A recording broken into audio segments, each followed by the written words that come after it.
Welcome my dear student, Tapoban study centre থেকে আমি সুকুমার পাল। দেখো, আজকে তোমাদের সঙ্গে আমি যে ব্যাপারে কথা বলবো সেটা হচ্ছে RPF recruitment. Railway board RPF এর সম্পর্কে নতুন বিজ্ঞপ্তি জারি করেছে। রেলওয়ে খুব তাড়াতাড়ি রিক্রুটমেন্ট হতে চলেছে এবং সেই বিষয়ে বিশদ একটা পেজ কত 23 পেজের একটা নোটিশ জারি করে দিয়েছে অলরেডি। তো এই ব্যাপারে আমরা ডিটেল জেনে নেবো কী কী আছে। ভিডিওটা একটু বড় হতে পারে, তোমরা একটু নজর রাখো যাদের দরকার।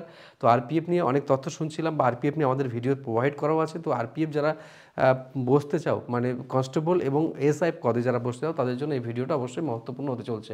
তো দেখো, সবথেকে যে বিষয় যে তুমি তো প্রিপারেশান নিয়েছো, স্ট্রাগল করছো, অনেকদিন ধরে এই লাইনে আছো, তা অবশ্যই তোমার জেনে নেওয়া উচিত কী কী ক্রাইটেরিয়া নতুন করে ওরা ঠিক করলো। দেখো, এটা হচ্ছে procedure for recruitment of sub inspector and constables, RPF আরপিএসএফ। ঠিক আছে, বোঝা গেল এই টোটাল সিস্টেমটা কীভাবে, রুলস রেগুলেশন কী হবে না হবে সেই ব্যাপারে তথ্য প্রকাশ করেছে। নাম্বার অফ ভ্যাকান্সি কত হবে সেটা ডিসাইড করবে রেলওয়ে মিনিস্টার ইত্যাদি, এই সবগুলো। ঠিক আছে, এবার দেখো 10% vacancy shall reserve for ex সার্ভিসম্যানদের, গভর্নমেন্ট অফ ইন্ডিয়ার এক্স সার্ভিসম্যানদের জন্য 10% রিজার্ভ রেখেছে, আর 15% ভ্যাকান্সি কিন্তু রিজার্ভ রেখেছে ওম্যানদের জন্য। তাহলে বোঝা গেল এরকম অনেক কিছু ইনফরমেশন এখানে রয়েছে যেগুলো খুব ইম্পর্ট্যান্ট। মেন পয়েন্টগুলো আমরা যাবো। রিক্রুটমেন্ট প্রসেস দেখো, রিক্রুটমেন্ট প্রসেস যেটা বলা হয়েছে ফেজ 1, ফেজ 2, ফেজ 3, তিনটে প্রসেসে রিক্রুটমেন্ট চলবে। কম্পিউটার বেস সিবিটি এক্সাম হবে, কন্ডাক্টেড রেলওয়ে রিক্রুটমেন্ট বোর্ড, যেটা রেলওয়ে রিক্রুটমেন্ট নিজেই কিন্তু কন্ডাক্ট করবে। আর ফিজিক্যাল এফিসিয়েন্সি যেটাকে আমরা পিইটি বলি, আর ফিজিক্যাল মেজারমেন্ট টেস্ট মাপযোগ যেটা, সেটাকে আমরা পিএমটি বলি, সেটাও কিন্তু হবে সেকেন্ড পেজে। প্রথম লিখিত হলো, একবারই কিন্তু লিখিত পরীক্ষা হবে, তারপরে মেজারমেন্ট হবে, তারপর বা পিইটি হবে, তারপর পেজ 3-তে ডকুমেন্ট ভেরিফিকেশন হবে, তারপর মেডিকেল টেস্ট হবে। এই হচ্ছে টোটাল প্রসিডিওর সিস্টেমটা বলে দিয়েছে এক কথায়। ঠিক আছে, এবার বাকি যে সিস্টেমগুলো আছে এক করে আমরা দেখে নেবো কোথায় কোথায় কী ব্যাপার আছে। যেগুলো ইম্পর্ট্যান্ট সেগুলোই আমি তোমাদেরকে ডিসকাস করব। দেখো, হ্যাঁ, তারপর দেখো কোথায় কোথায় কোন কোন জায়গায় কোন কোন জোনাল রেলওয়েতে রিক্রুটমেন্ট করা হবে। ER, ECR, East Coast Railway, NFR, North Frontier Railway আর সাউথ ইস্টার্ন রেলওয়ে।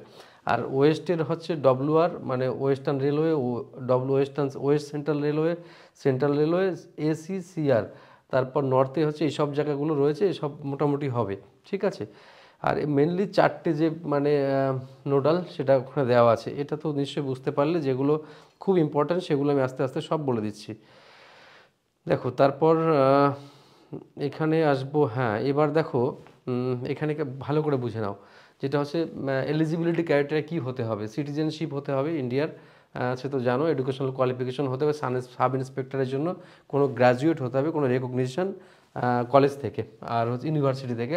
আর কনস্টেবলের ক্ষেত্রে 10 পাস হতে হবে। ঠিক আছে, সেটা দেখো 20 মিনিট, এই মিনিমাম এজ 20 হতে হবে, ম্যাক্সিমাম হচ্ছে 25। আর কনস্টেবলের ক্ষেত্রে 18 আর 25। এর সঙ্গে এসসি এসসি ওবিসি যেমন ছাড় থাকে তেমন থাকবে। ওকে, তাহলে বোঝা গেল ব্যাপারটা। আর ডেট অফ বার্থ ধরা হবে জুলাই থেকে ধরা হবে। ঠিক আছে, এখন যদি ফর্ম বেরোয় তো জানুয়ারিতে ধরা হবে না, জুলাই থেকে ধরা হবে। ঠিক আছে, এবার দেখো এসসি এসটির সিস্টেমটা নিশ্চয়ই জানা আছে, দেখে নাও। তারপরে এবার আসবো মাপযোগের, ফিজিক্যাল মেজারমেন্ট কী হতে হবে। ইউআর বা ওবিসি হলে মেল হচ্ছে 165 সেন্টিমিটার আর ফিমেল হলে 157 সেন্টিমিটার। ব্যাস, তারপরে দেখো ফুলিয়ে আর না ফুলিয়ে 80, বুকের ছাতি, আর ফুলিয়ে হচ্ছে 85। সিমিলার ওয়েতে স্ক্রিনে দেখতে পাচ্ছ 160, 152, 76.2 আর 81.2। আর দেখো, এটা গোর্খা বা জনজাতি যাদের আছে তাদের ক্ষেত্রে এটা তোমরা দেখে নিয়েছো নিশ্চয়ই। এবার publication of employment notice, it shall be railway done, খুব তাড়াতাড়ি এটাকে পাবলিশ করবে। Notification shall be vetted by security directorate before issue by railway recruitment board. তারপর দেখো mode of filling of applications. ঠিক আছে, কীভাবে অ্যাপ্লিকেশন ফিল করতে হবে তার ক্রাইটেরিয়া কিন্তু দিয়ে দিয়েছে। এক্সামিনেশন ফি এখনও ঠিক হয়নি, ঠিক করে দেবে খুব তাড়াতাড়ি। মোড অফ পেমেন্ট কী হবে, অনলাইন হবে। হাউ টু অ্যাপ্লাই কী করতে হবে, রেলওয়ে বোর্ডের অনুযায়ী, নর্মস অনুযায়ী অ্যাপ্লাই করতে হবে। মডিফিকেশনও দেওয়া হবে, মডিফিকেশন নির্দিষ্ট টাইম দেওয়া হবে। ইনভ্যালিড অ্যাপ্লিকেশন কী কী জন্য হবে সেটাও কিন্তু রিজেকশন হবে, সেটাও বলে দেবে। হল টিকিটের ব্যাপারটাও বলবে, ক্যান্ডিডেট, এরকম ব্যাপার ইম্পর্ট্যান্ট। আরও অনেক অনেক তথ্য এখানে রয়েছে। এবার ফেজ 1 যেটা হবে কম্পিউটার বেস টেস্ট, সেটার ব্যাপারে শুনে নাও। সেটা হচ্ছে যে আরআরবি এটাকে করবে। নোডাল অফিসার অ্যাকচুয়ালি তোমার যে বিভিন্ন বোর্ড ভাগ করা থাকবে সেই বোর্ডের আলাদা আলাদা কোয়েশ্চেন হতে পারে, জোনাল হিসেবে আলাদা আলাদা কোয়েশ্চেন হওয়ার সম্ভাবনা থাকবে। ঠিক আছে। ডেট টাইম তো জানিয়ে দেবে রেলওয়ে বোর্ড। আর ল্যাঙ্গুয়েজ ব্যাপারটা, ল্যাঙ্গুয়েজ দেখো, ল্যাঙ্গুয়েজ যে 14টা যে ভাষা অ্যাফিলিয়েটেড ভাষা রয়েছে আমাদের ইন্ডিয়াতে, সেই ভাষাগুলোতে তুমি এক্সাম দিতে পারবে। মেন ডিফল্ট হিসেবে ইংলিশ তুমি পাবে, আর বাকি বাংলাও পাবে তুমি, ঠিক আছে। কিন্তু বাংলা রেলের পরীক্ষা বাংলাতে দেওয়া খুব টাফ আছে, কেননা বাংলা যে ভাষাটা হয় রেলের পরীক্ষাতে এখানে খুব ইম্পর্ট্যান্ট। সেটা হচ্ছে যে গুগল ট্রান্সলেট করে। গুগল ট্রান্সলেট অনেক রকম ভুলভাল থাকে, যেরকম মনে করো ট্রান্সফরমার, গুগল ট্রান্সলেট করে দেখো রূপান্তরক আসবে। গতবার পরীক্ষাতে এটা এসেছিল রূপান্তরক। এবার অনেক ছেলে মেয়ে ট্রান্সফরমার জানে কিন্তু রূপান্তরক কি জানে না, এরকম অনেক প্রবলেম ফেস করে। যাই হোক, আরও অনেক অনেক ব্যাপার আছে। চলো এবার দেখো স্ট্যান্ডার্ড এক্সামিনেশন সাব ইন্সপেক্টরের ক্ষেত্রে গ্র্যাজুয়েশন লেভেলের এক্সামের সিলেবাস থাকবে, আর মানে কনস্টেবলের ক্ষেত্রে থাকবে ম্যাট্রিকুলেশন লেভেলের। এবার আমি আসবো টাইমটা। সাব ইন্সপেক্টরের ক্ষেত্রে 90 মিনিট টাইম থাকবে, কোশ্চেন থাকবে 120, আর সিমিলার একই রকম সবই থাকবে কিন্তু কনস্টেবলের ক্ষেত্রে, কিন্তু কোশ্চেনের প্যাটার্নটা একটু আলাদা হবে, টাফ আর সহজ এরকম হতে পারে, ঠিক আছে। অ্যারিথমেটিক দেখো, জেনারেল নলেজ দেখো, ব্যাস তোমরা যা পড়ছো, রিজনিং দেখো, যেমনই পড়ছো তেমনটাই হবে, ঠিক আছে। জেনারেল অ্যাওয়ার্সের মধ্যে কী কী থাকবে এই ব্যাপারে আমি বিশদ তথ্য তোমাদের, যদি মনে হয় যে স্যার আমাকে আর একটা ভিডিও জেনারেল আরপিএফ সংক্রান্ত দিন এবং টোটাল সিলেবাস এবং তার স্ট্র্যাটেজি সম্পর্কে, তাহলে আমি খুব শর্টলি তোমাদের করব, কিন্তু কমেন্টস করলেই সেটা আমি দেবো, ওকে। আচ্ছা দেখো, পুরোটাই দেখে নাও, আমি এখানে আর তোমাদের কিছু বলছি না। আর 1/3 নেগেটিভ মার্কস রেলের ক্ষেত্রে থাকে, সেটা অবশ্যই তোমরা জানো। আর 1/3 মানে 3টে ভুল উত্তর করার জন্য 1 নম্বর ডিডাকশান করে নেওয়া হয়, অলওয়েজ এটা নিয়ম রেলের ক্ষেত্রে।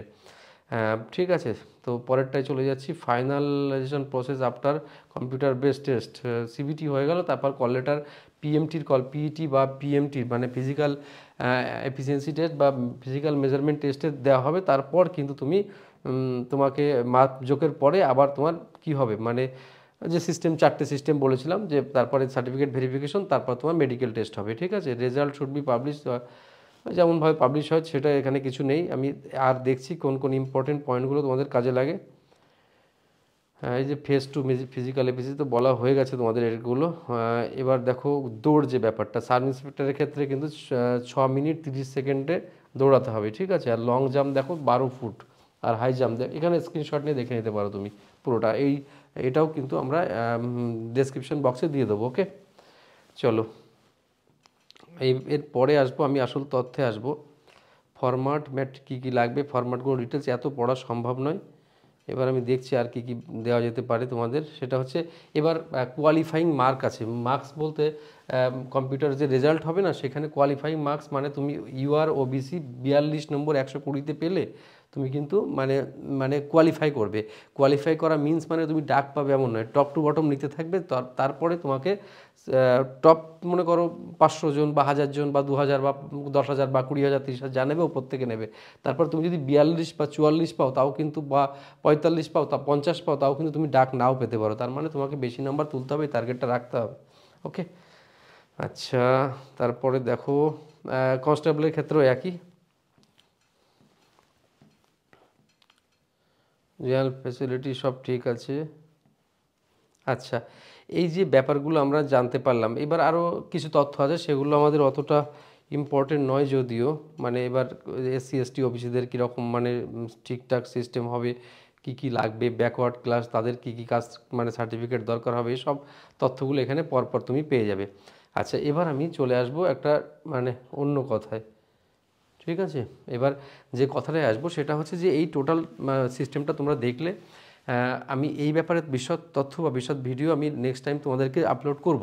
কিন্তু যেটা কথা হচ্ছে যে এত কিছু নাটক করার কি দরকার ছিল, যে ডাইরেক্ট ফর্মটা বের করে দিলে তো সমস্যা মিটে যায়। কিন্তু এবার দেখছি আরআরবির অনেক ভনিতা, কত রকম ভনিতা তুমি কল্পনাও করতে পারছো না। দেখো কত রকম ভনিতা, প্রথমে শর্ট নোটিশ, তারপরে এই যে ক্রাইটেরিয়া নোটিশ, এরপরে রিক্রুটমেন্ট নোটিশ, এরকম। আসলে এর মধ্যে দিয়ে একটা জিনিস কিন্তু তোমাকে বুঝিয়ে দিচ্ছে যে তুমি কিন্তু এগোতে থাকো।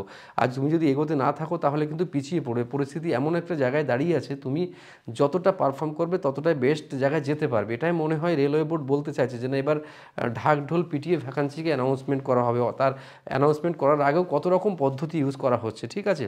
যাই হোক, এই ভিডিওতে আমি এই অবধি রাখলাম। প্রিয় স্টুডেন্ট, তোমরা ভালো করে পড়ো, ভালো করে পারফর্ম করো। আর একটা কথা তোমাদেরকে বলি, দেখো তোমরা অনেক রকমের আমাদের কাছে দেখি মানে মেসেজ করো, আসলে তোমরা একবার বলো তো বাবু, তোমাদেরকে আমরা কখনো ভর্তি হতে বলেছি?